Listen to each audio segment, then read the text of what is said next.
mga sisay ko, it's me, your sisay adet, ang inyong OFW ng South Korea. For today's vlog ay ako ay magsiswimming. Naayos ko na yung mga gamit ko kagabi at naibagahe ko na rin yung mga dadalhin ko. Ngayon nga ay aalis na tayo. Samahan niyo ako mga sisay ko. Ay mga sisay ko, samahan niyo ako magluto. Dahil kami ay magsiswimming. Ayan, at akong habo ay nagluluto na dyan ng paa ng manok. Dahil nga may swimming ako at mag-mini time ako. So niluluto ko na ngayon ang aking paa ng manok. Dahil syempre kailangan natin ng may baon kapag magpipiknik tayo at hindi mawawala sa akin ang paa ng manok. Dahil isa yan sa aking paborito dahil mayaman yan sa collagen.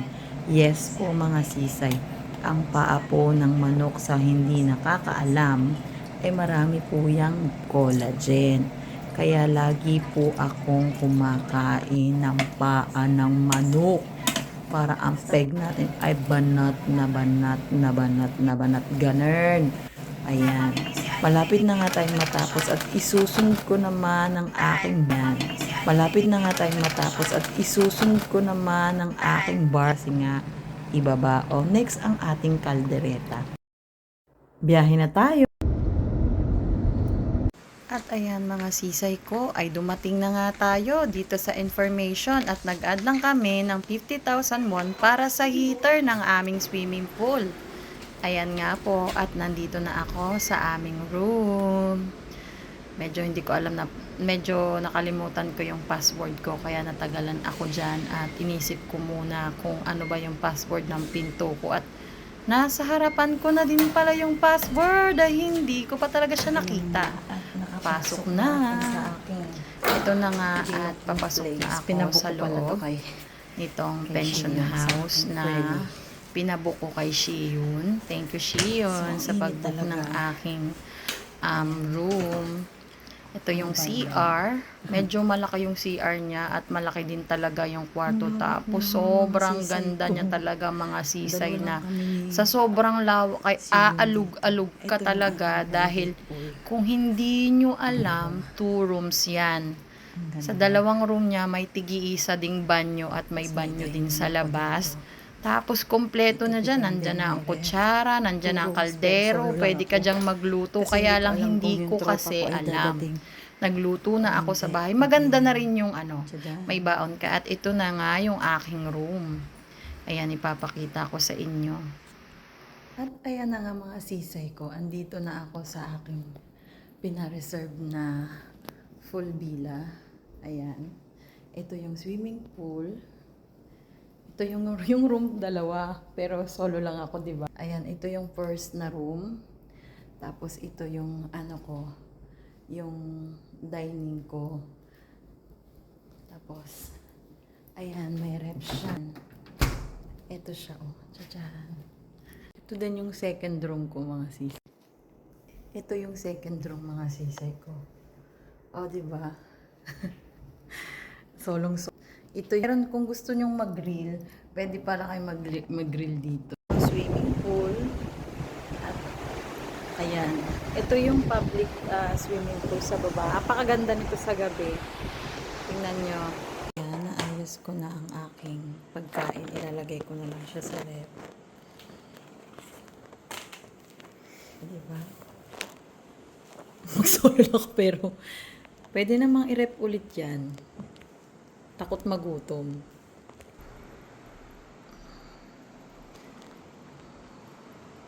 Sobrang nakaka-relax talaga mga sisay ko kapag ganito ang makikita mong tanawin. Ano bang oras na ngayon?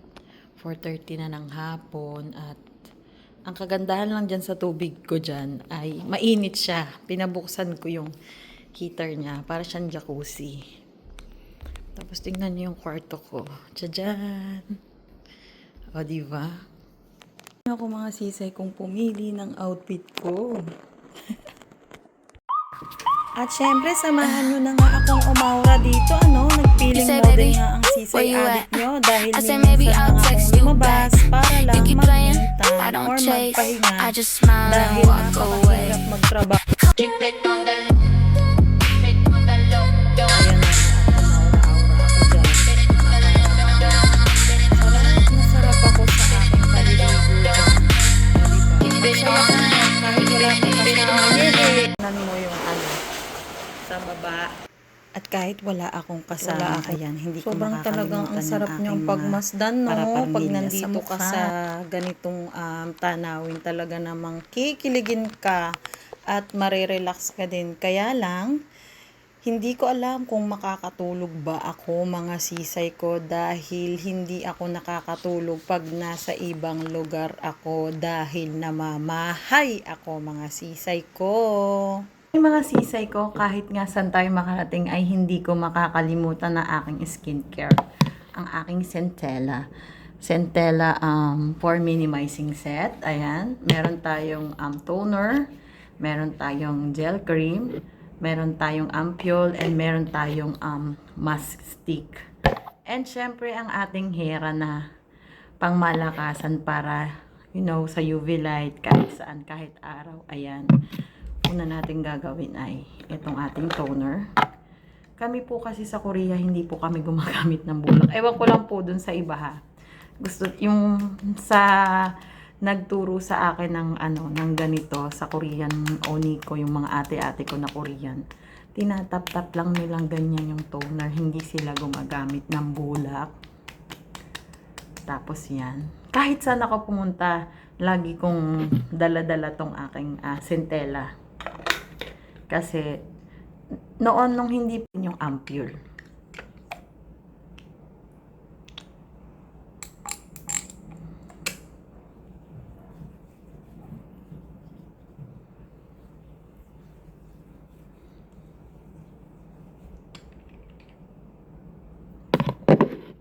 Ito nito, papatuyin lang natin to.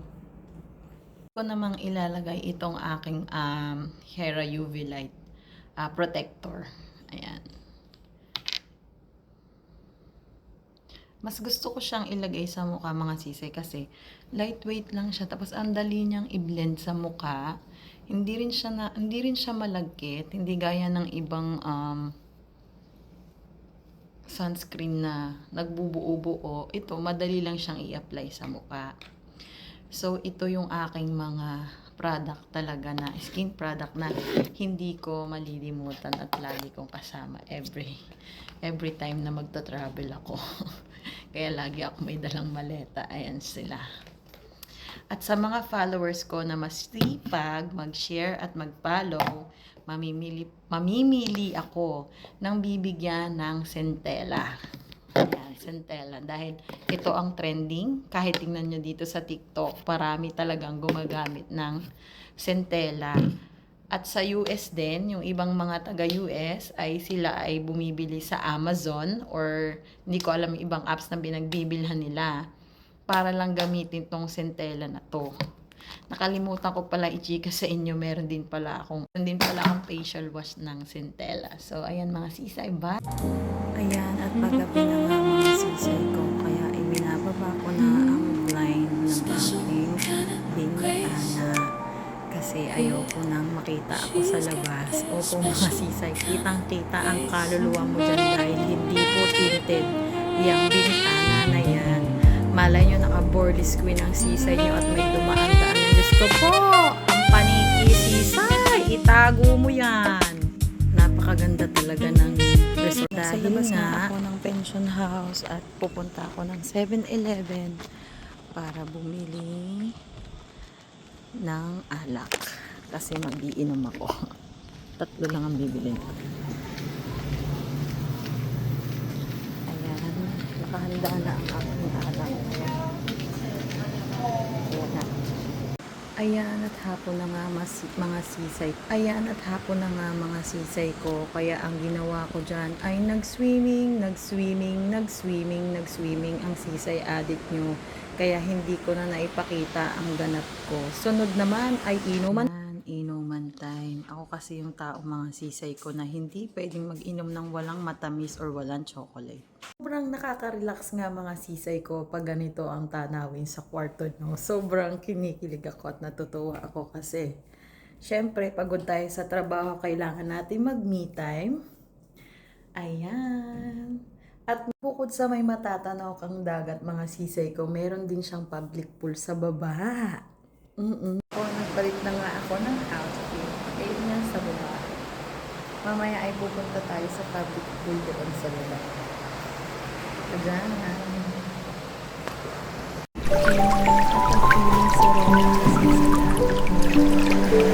Ang tubig ay napakasarap dahil mainit-init siya mga sisay ko. Pero yung init niya ay hindi ganun kainit.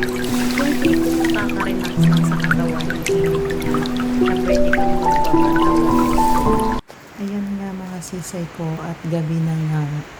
Nasa second floor kami doon sa taas. At medyo sad ngayon kasi wala masyadong naliligo dito sa pinuntahan namin dahil na hindi pa vacation.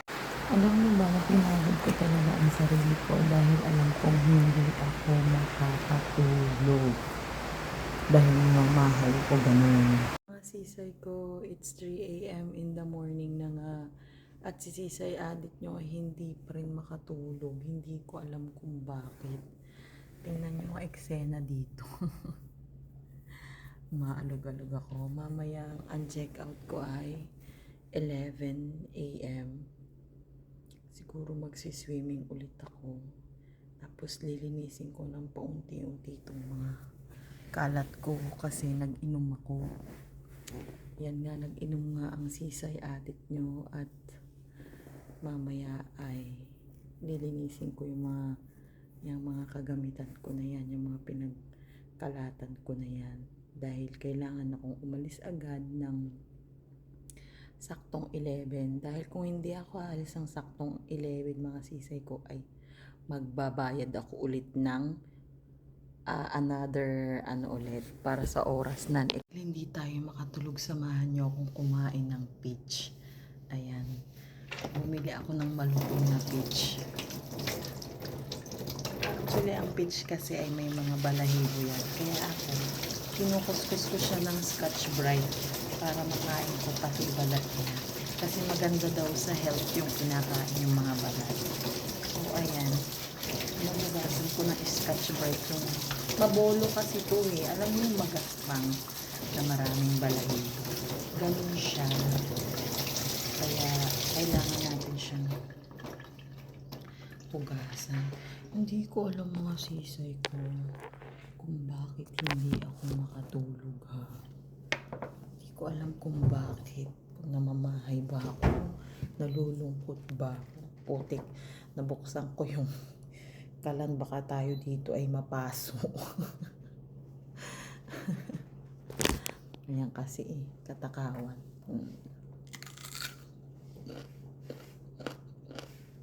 Ang lutong.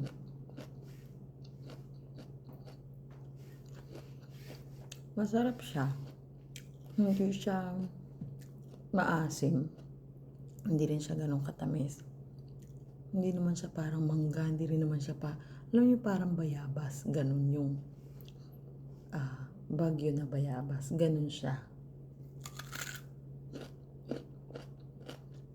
Para siyang bayabas bagyo na medyo maasim-asim na matamis-tamis. Hindi ganun katamis. Masarap. Ang lutong. This one's for you and me, living out our dreams. Right there with you, with my arms around, I open my eyes. At ninanamnam ko yung liwanag. Paliwanag na dyan ang paliwanag mga sisay ko. At napakaganda talagang pagmasdan kapag nandito ka sa tapat mismo ng dagat ka pumesto. Kasi dalawa nga yung room, dito ko pinili para makita ko siya. Hinintay ko talaga siyang liwanag. At ipakita sa inyo kung gaano kaganda. Ko at ang liwanag na ng 4:52 na pala. Ayan.